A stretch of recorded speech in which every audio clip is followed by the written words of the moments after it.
Let's talk about John Lynch talking about his team, more specifically, B.A., Brandon Aiyuk. John Lynch, former player, obviously Hall of Famer, a stud, a stallion, former analyst on TV. We're all big fans. What he's done as a general manager is obviously build a super team. So much so that Brock Purdy actually gets to talk shit about because of how good of a team that John Lynch built alongside Shanahan in San Francisco. He's staring down another potential dramatic situation. Controversy potentially on the horizon. Ooh. San Francisco 49ers have another wide receiver who wants big money. Here's John Lynch definitely giving us an answer that we can decide what the hell is happening, Ron. And before, questions, I know a couple years ago there was a lot of talk about another receiver, Debo, and I said the same thing. But with B.A., B.A., I've communicated on a couple occasions, on many occasions, our wish. And our wish is that he's here and a part of the Niners for the rest of his career. Okay. We're working through that. And, as such, I was a player once, and I never liked my business being out in the public. And so I'm going to respect that. I'm not going to speak for their side.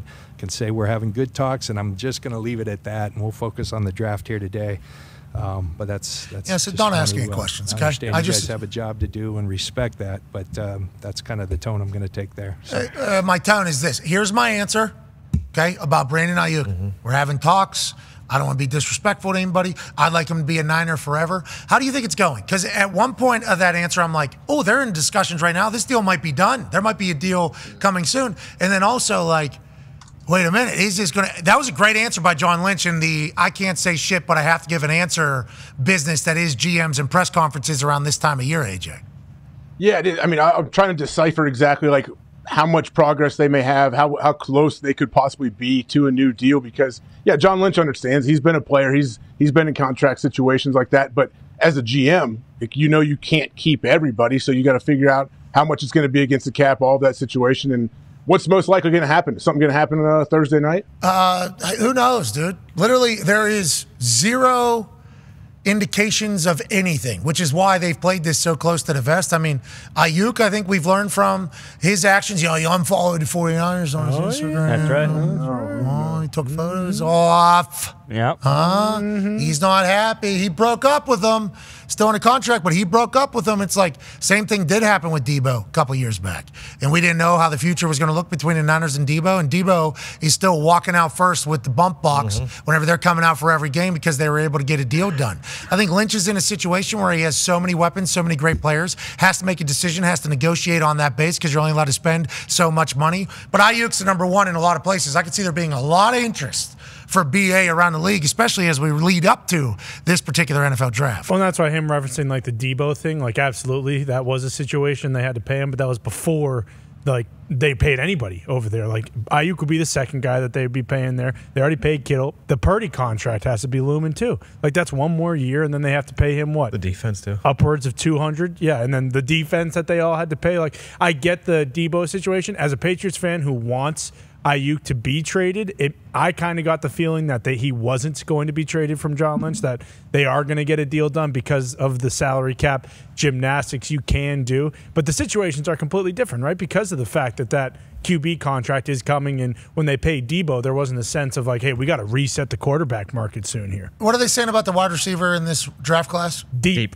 Right? Very. So I would assume no moves will be made until after the draft for Brandon Aiyuk because some team who maybe thought they were going to get somebody or missed out on somebody, maybe they're still with a hole that needs to be filled if he was to be moved. And then maybe we do get an announcement going into draft night. An Aiyuk deal gets done. That from his answer right there, I could see it going both directions very easily, which is why I'm sure he's pretty pumped up that he gave it and then said, I'm not answering any more questions as we move forward. To your point about after the draft, too, I feel like we're always surprised what these guys go for. Like, right now people are thinking it's got to be a 1, but it could be a day 2 trade, like where some team thought they were going to get one of these wide receivers in the first round.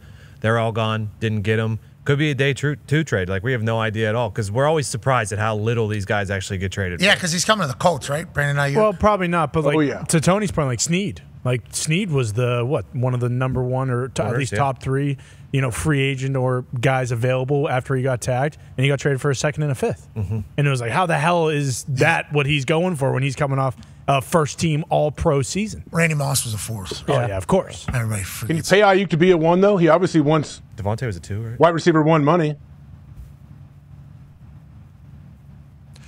I don't know if the Niners can.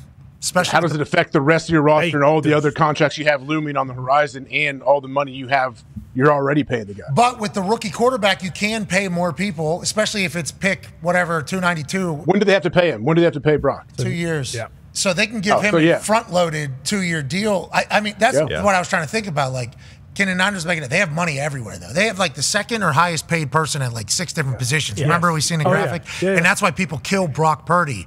But it's like Brock Purdy's the reason why they can do that. That is a pretty vital part of the entire process. So they can front load that thing maybe and get a deal done with Aiyuk that will satisfy what he's looking for. They could for sure, probably. And we always talk about the reason why we're so excited. I mean, the Steelers are paying their quarterbacks, I think, a total of $6 million this year. And I think the Patriots are currently paying $8 million before the potential rookie comes on. So, yeah, if you're in a situation where you're not paying your quarterback that much, you could definitely afford him. Let's talk about another GM who didn't say shit. Monty Ossenfort, GM of the Arizona Cardinals, spoke next to Gannon. Gannon, the head coach for the Cardinals. And this is how he went about what his strategy could potentially be. How many players do you have on your board, and how many do you have graded as a first round? I don't again, we don't necessarily talk first round. It's not really a language we use. We talk about roles and where they fit on our team. In terms of number of guys that we have on our board, it's a little bit of a moving target. I mean, I'd say we have guys that are up there, but I would say, there's a focus number that we're more interested in. I wouldn't say it's an extensive number. We put these guys got to check a lot of boxes for us to be guys that we want to add to our program. So hard for me to give you a number on that, John. Zero chance you're getting that answer. Hey, I love that, by the way. I think everybody that's talked about Gannon said they love him. We kind of saw the shots and then fire in the gut. Who rode the bus here? That whole that we did see all that. I almost forgot. That was the first introduction. Was that day one of camp or OTAs? He opened up with the whole bus thing. That was day one of OTAs. The was before. That was his first day. Just introductory. Yeah. I mean, there was the rollout from the social team, I think, of Gannon was certainly one particular way that made us go, oh, this is who this guy is. And then you talk to everybody and they're like, Gannon's the dude. Gannon is. And you see the way that team played last year, you would assume they're in a good spot. But they're sitting there with the number 4 overall pick, and they're in a beautiful spot, AJ, especially if people are talking like Schrager came on earlier. He's like 6 quarterbacks in the first round. What if one of these teams that's looking to get 5 or 6 quarterback gets a little antsy? They come moving up. All of a sudden, the Cardinals are sitting there. Now, they said it is open for sale, but they're not going to make a deal until maybe draft night takes place. Everybody can say that. It's like the Cardinals are in a great spot, I think, personally. They are. From what I gathered from Monty Ossenfort there is that they don't have a whole lot of first-round grades out there, huh? When he said it's not an extensive list. It's not a number. We don't talk like that, you idiot. So. And Schrager said 16 earlier. Yeah, and what does that mean? Yeah, blue chip. Check a lot of boxes. He made it sound like, it's really tough. I don't know. We got a handful of guys, maybe. And then Gannon goes, you were never going to get an answer to that. Yeah. And Gannon knows the deal because right before they got up there, they said, we're not saying shit. Yeah, you better shut your mouth. We're not saying shit to anybody about nothing. Okay, we're in a great spot right now. We can change our entire franchise. Yeah. One move on Thursday night if somebody gets desperate, so let's make sure we don't give anything away. And they did a team on me, team on 3, 1, 2, 3, team. And then Monty gives that answer, and Gannon's like sticking to the game plan. Yeah. We're like, what you doing Love there? this guy.